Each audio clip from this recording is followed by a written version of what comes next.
Halo profesional, berjumpa kembali di channel YouTube saya, Johnson Afonso, trainer profesional.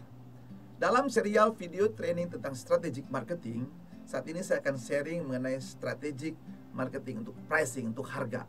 Nah, itu ya, yang dapat menjadi ini sukses bagi Anda sebagai profesional, supaya Anda jauh lebih baik lagi.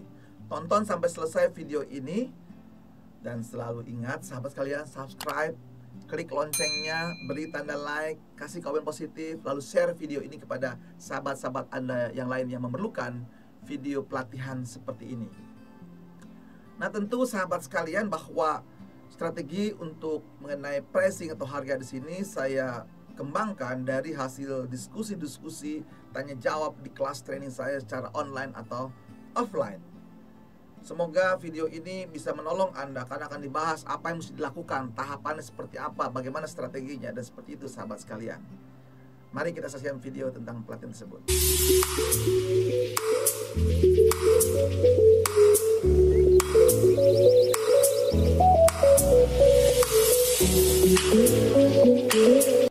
Strategi marketing untuk pricing ini mudah diucapkan, tapi cukup menantang di dalam prakteknya.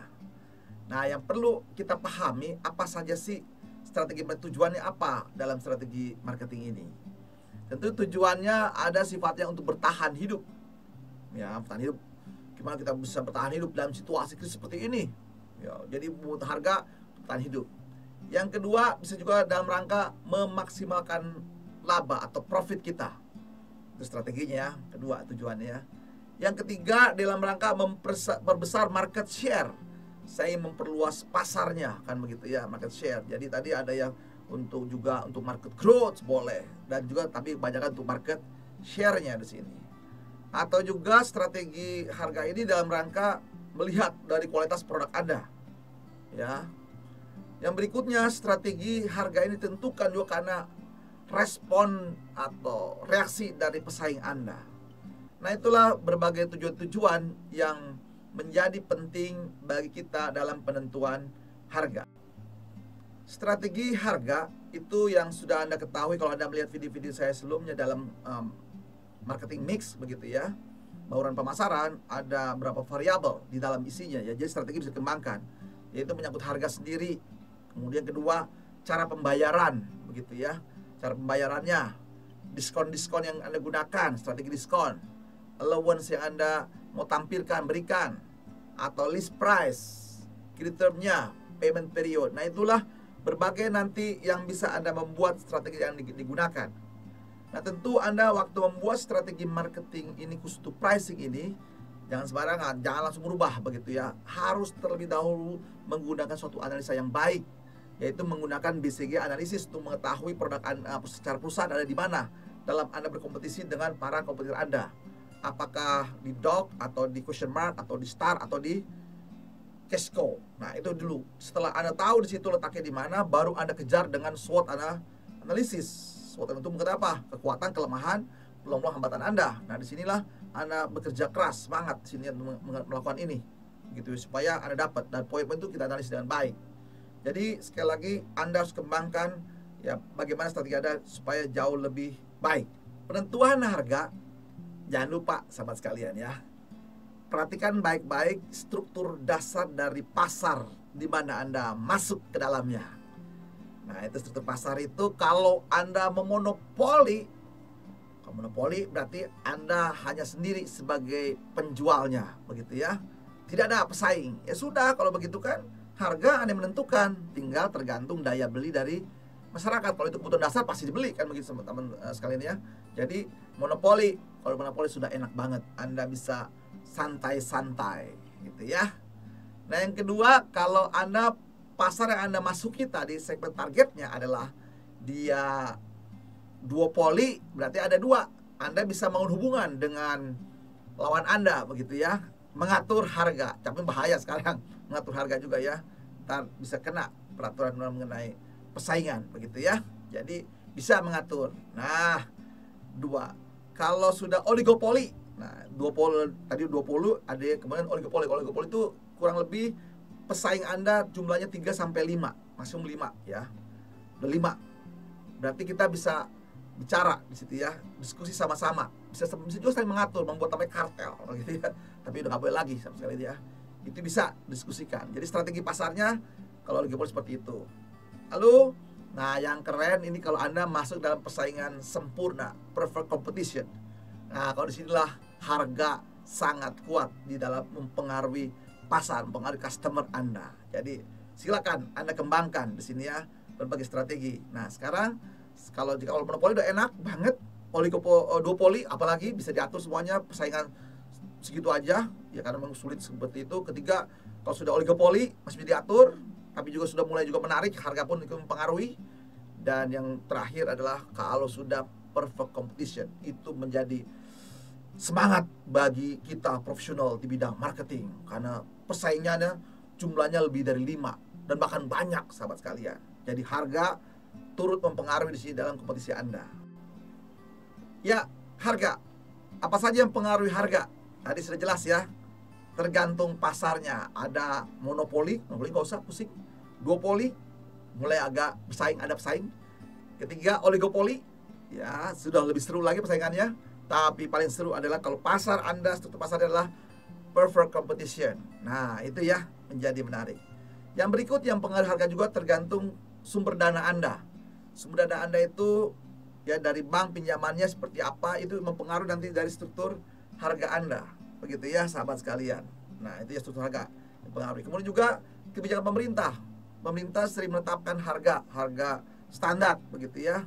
Nah apalagi zaman sekarang pemerintah sudah mulai terlibat. Kalau yang masuk ke customer Anda pemerintah, itu sudah ada struktur harganya sudah dibatasi begitu ya. Tinggal Anda membangun hubungan seperti apa. Lalu target laba juga mempengaruhi Anda juga yang diinginkan begitu ya. Tadi kan motivasi dalam harga itu dalam rangka bisa bertahan hidup, ya sudah penting untung dulu lah bisa bertahan hidup gitu ya. Atau Anda ingin masuk labanya mau berapa tingkatkan, tergantung target laba yang diinginkan begitu ya. Atau dalam rangka market share, atau dalam rangka Anda pede banget produk Anda, atau dalam rangka pesaing Anda gitu ya. Bisa ya. Target laba di sini mau berapa? Hati-hati di sini ya. Kemudian juga jangka waktunya, jangka waktu pembayaran dan seterusnya bisa dipertimbangkan juga di sini. Ya, itu menjadi harga kita. Lalu kualitas dan jaminan. Orang kan membeli nggak hanya harga saja, gimana jaminannya kan begitu ya.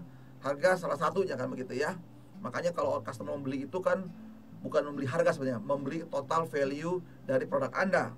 Ada kualitasnya, ada cara pembayarannya, ada harga dan seterusnya, tergantung level customer Anda di sini ya.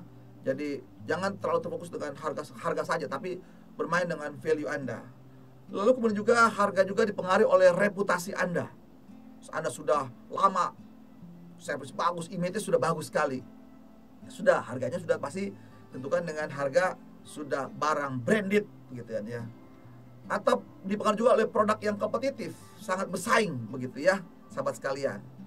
Dan juga ada harga hubungan baik.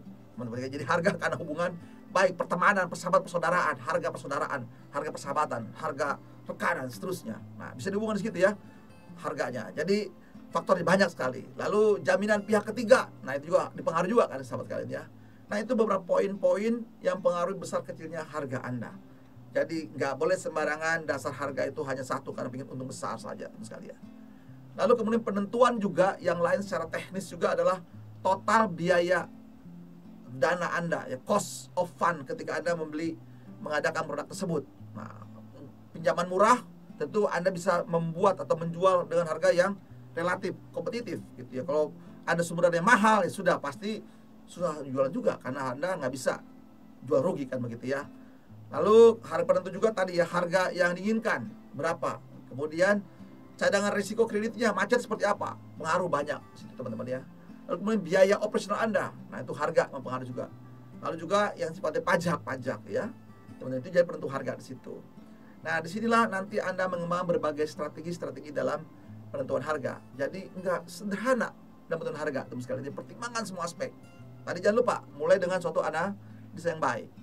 Lalu metode-metode penentuan harga ya ada ya, kalau Anda yang paling populer begitu ya, target pricing. Wah itu yang keren ya. Target pricing itu gini, kalau Anda sudah tahu kompetitor harganya Rp1.000, lalu Anda pingin jual berapa? Kalau Anda jual 1.000 juga, Anda nggak bisa masuk ke pasar tersebut, misalnya begitu ya. Produk Anda sama, semua sama. Ya berarti Anda bermain dengan harga. Lalu berapa target pricingnya? Saya pingin jualan di harga 500 perak. 1.000 rupiah 500 perak. Nah, tinggal Anda hitung berikutnya kan ya. Begitu dengan target pricing, baru Anda hitung kira-kira dengan jual 500 perak masih untung berapa. Nah, kembali lagi pada motif Anda. Motif Anda yang penting bertahan hidup dulu, atau dalam rangka untuk merebut market share, boleh selama ada untung. Dan jangan lupa, jangan sampai rugi sahabat sekalian ya. Minimal bertahan hidupnya dulu seperti itu ya. Nah, itu bisa. Nah, jadi itu target pricing itu banyak dimainkan oleh perusahaan-perusahahaan dari negara Tiongkok begitu ya.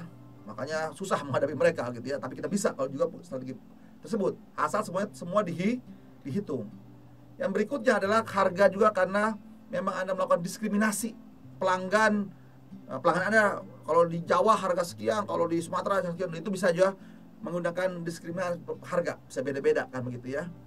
Atau bentuk produknya, Anda bisa desain khusus ya, harganya di situ. Tempatnya, waktunya, kalau membeli pagi sama menjeli siang, membeli malam itu berbeda. Makanya adakan sale malam-malam gitu ya.